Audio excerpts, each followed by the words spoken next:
fault. So all of these are signs of this generation gap, but it's really a situational gap because it's measured by the fact that the youth have been cut out of the economy.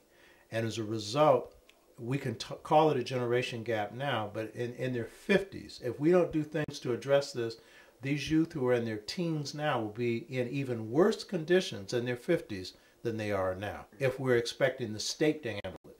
At least in the UK, there's a social service network. Right. In the US, there's nothing, literally nothing. You know what I mean?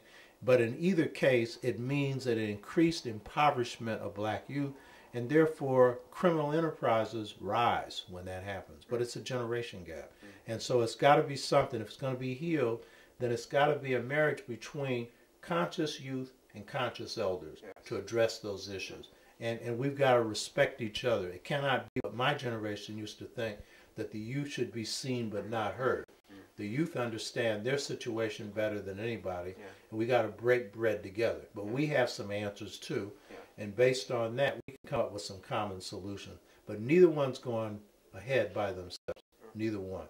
So given that we recognize that that problem is definitely there, let's just sort of look at the maybe the causes of it. I mean, a good friend of mine once said that traditionally in this country there has been no British culture per se. You're either British by citizenship, but say for instance you're Jamaican or you're Ghanaian or whatever. But now we see like a term Black British being regularly used, and lots of people saying, yeah, I'm English, innit, or I'm British.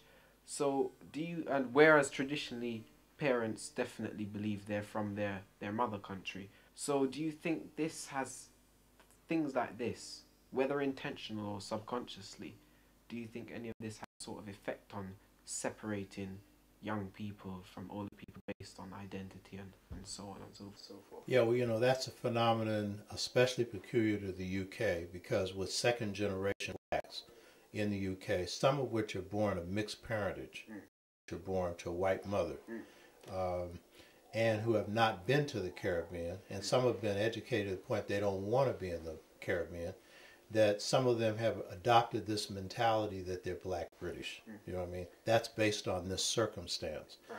Now, is that really true? That's a whole nother question. Can you be Black and British at the same time? Do the British really recognize you as Black? And haven't there been movements in this country where Blacks have been here for a while and then removed? You know what I mean? Yes, yes. And isn't right now the movement of assimilation one that in a few generations there might not be any Black if this continues? Everyone's going to be the same color and so on. Well, not everyone, but it can be the bleaching out of some blacks, you know, if this continues, you know. I mean, it's not, well, so these are circumstances peculiar to the UK, but not all young people who come second generation Black call themselves Black British.